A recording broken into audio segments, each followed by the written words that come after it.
Guys, check this out. If you haven't heard, BILD just dropped a bombshell, and they're warning the housing market is heading straight into danger. Their words, not mine. And I quote, signs of contagion is spreading. Governments can no longer ignore the unfolding crisis, end quote. That's coming from the Building Industry and Land Development Association, also known as BILD. We're not just in a slowdown right now. We're not just cooling off in sales. We're approaching danger. Because when sales stall like this, it doesn't end in affordable homes. It ends with fewer homes being built.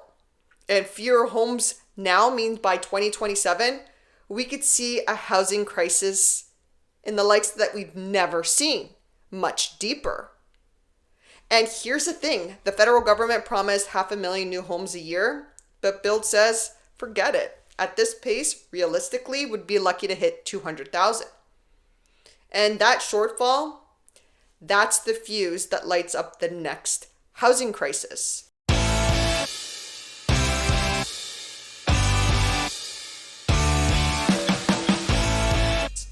I'm Linda, one of the Ragona Sisters, and today I'm breaking down exactly what BILD is warning, what it means for our market, and why doing nothing today guarantees pain tomorrow. So make sure to subscribe because I'm going to show you exactly what BILD says will happen if we don't pick up steam right now. And what's really behind the stall, why resales are slow but still moving, and why builds are falling off the cliff. And I'll explain why this recipe is a blueprint for a disaster for many of us in just 2 years' time. So here's some facts. In August, across the Greater Toronto Area, only 300 new homes sold. Normally, we'd see more than 5 times that. So guys, that's just not a dip. That's a systematic collapse. It's very problematic. And this is why BILD is saying we're heading straight into danger if we don't change course. Now, new home sales have collapsed. Builders are holding back and completions are peaking. That's a dangerous mix because when builders stop launching new projects, trades get laid off. It's estimated that the slowdown in housing starts has reduced employment by 25,000 jobs. And that's in the first half of 2025. If the current pace continues, job losses will exceed 50,000 by year's end. Ontario failed to meet its own housing target again, according to recently added numbers. The province updated its housing tracker for the first time in 8 months. It shows the Ford government did not reach its goal of 125,000 new homes last year, getting to around 75% of that target. But that's with the government's expanded definition, including things like basement and laneway suites, college and university dorm beds, as well as long-term care beds and retirement homes. Excluding those, it didn't even reach 60% of its target, set in order to build 1.5 million homes over 10 years. It's going to get a lot worse from here. The Organization for the Development and Renovation Industries predicts that due to falling home sales, dropping steadily over the past few years, saying new builds are a lagging indicator that follow the same trend, meaning expect more construction layoffs. And that's going to accelerate and dramatically increase. It will basically erode somewhere between 50,000 jobs in the GTA, maybe 80,000 jobs across the province. It's really hard to predict and get your head around those types of numbers. BILD wants to see more action from all levels of government to spur sales and new builds. The Ford government is presiding over the worst housing crisis in Ontario history, and we have the worst housing record in the country. The Green Party leader has a theory as to why the government didn't disclose these housing start numbers sooner. Because they're trying to hide their failure.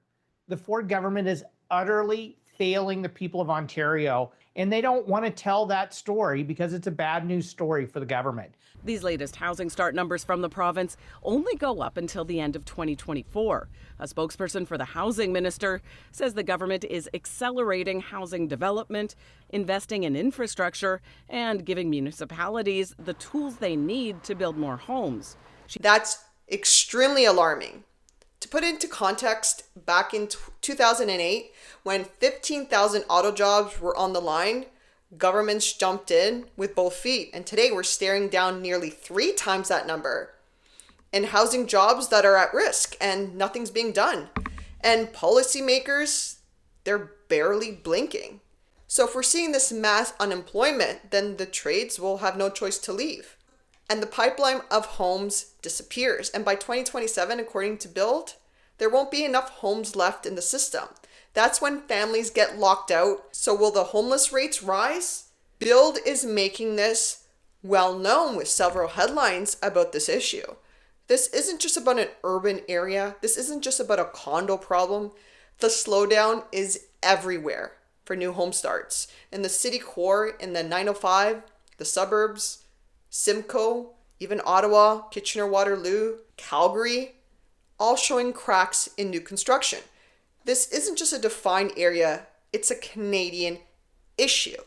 Recently, I did a video on Green Park slashing remaining inventory down by almost 40%, but most builders don't want to do that. They'd rather stop projects than give steep discounts. All this keeps today's prices very sticky and frankly kills supply for tomorrow. Between soaring interest rates, sky-high development charges, endless municipal fees, and layer upon layer of taxes, new construction has been pushed right out of reach. So buyers are doing what makes the most sense. They're turning to cheaper, which happens to be resale homes, when they can find cheaper options. And here's the reality. At present, it is nearly impossible to construct new housing at a cost lower than resale prices. Let that one sink in. And that's how we set up the new housing crisis. So here's the cause and effect. Sales stall today, projects get shelved, trades leave the country, and here's the effect. By 2027, supply's gone, but demand is still here. We have a big problem. And this is why Ottawa's promise of 500,000 homes a year is pure fantasy. At this rate, like I said earlier, we won't even get half of that. And the gap between what's promised and what's actually built, that's exactly what drives the next housing fire. And if governments don't step in, the economy takes the first hit. Construction jobs vanish, local businesses feel the squeeze, families tighten belts. Then the second hit comes later when buyers come back into the market and find nothing to buy. And I know you're probably wondering about prices. BILD has not directly said prices will definitely go up in 2027. Not on those exact words, but the tone and logic imply that unless bold action is taken, constrained supply could force price increases. And that's why BILD is calling this a danger zone. We're going to have a major issue on our hands. And if Ontario and Canada are truly serious about solving the housing crisis, the only real path forward is reducing the cost of construction. Frankly, that makes sense. So you might be asking yourself, but what can we do right now? Well, cutting into stack of taxes and fees is a good start. The ones that add tens and sometimes hundreds of thousands of dollars. And that's on top of the price of the new home. And here's an eye-opening statistic that some of you may not know. In the Greater Toronto Area, government fees and taxes, wait for it, 31% of a new home's price before a single brick is laid. Scrapping both the federal and provincial HST on new homes. It would directly lower costs and finally level the playing field. So municipalities also need to take a hard look at their development charges, and provinces must examine how their own policies are driving up prices. Because here's the truth, without bold action to bring costs down, the math for these new constructions don't work. And if the governments keep treating Canada's housing crisis as if it's just a Toronto condo problem, they'll miss the bigger picture and the chance to actually fix it. Right now, too many municipalities are failing on housing. They're failing to get shovels back in the ground. We must lower the cost of building. Only then can we deliver the homes families so desperately need. Because without that, we're heading into a cycle that hurts everyone. Today's slowdown, tomorrow's shortage, and the next bubble waiting right after that. This next housing crisis can potentially create lost talent, trades walking away, apprentices never starting, and the next generation of builders completely disappearing. So even if demand slows for a year or two, immigration isn't stopping. Families needing homes doesn't stop either. But when the supply chain comes to a halt, you can't just flip a switch and restart it. It actually takes years. And that's why BILD is raising the alarm multiple times. They're saying the warning signs are right in front of us, and governments are just ignoring them. Reality is, the gap between what's needed and what's actually being built, that's driving the next housing crisis. And here's the paradox. Yes, things feel quiet now. Yes, buyers think waiting will get them a deal. But the longer this drags on, the bigger the snapback will actually be. And that's according to BILD. Because when 2027 hits and buyers are in the market, they'll be chasing a supply that doesn't exist. And that's when prices, some speculate, can start to rise. So let's play a hypothetical here. Affordability is already stretched. That's not a surprise.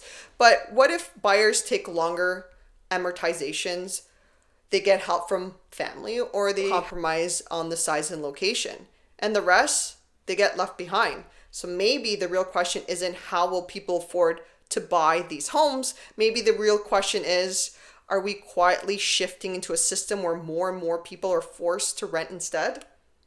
Because if ownership slips out of reach and supply is broken, the pressure just spills into rentals. And renters feel it just as hard. Bidding wars for leases, rents climbing month over month. So if governments don't act now, it's not just buyers who lose, it's renters too. That's the danger BILD is warning about. This is not fear-mongering. It's written out in their September 23rd statement. I'll actually attach the link below if you want to read it for yourself.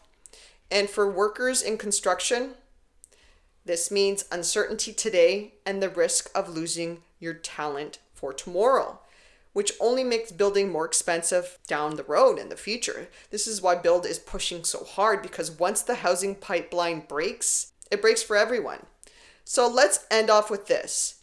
And if nothing changes by 2027, we'll be right back here in a market where families are lining up, competing not for choice, but because there's one house per 5 families. And if governments act now, we can avoid the worst of it. But if they don't, we'll pay the price later. Ignorance is never the path of a brighter future. It's knowledge that lights the way.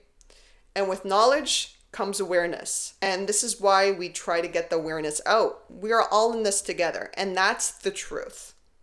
If you like this video, hit subscribe. It helps get this video out to more people. And if you want to book a call with us, the link is in the description. Thank you so much for watching, and we'll see you in the next episode.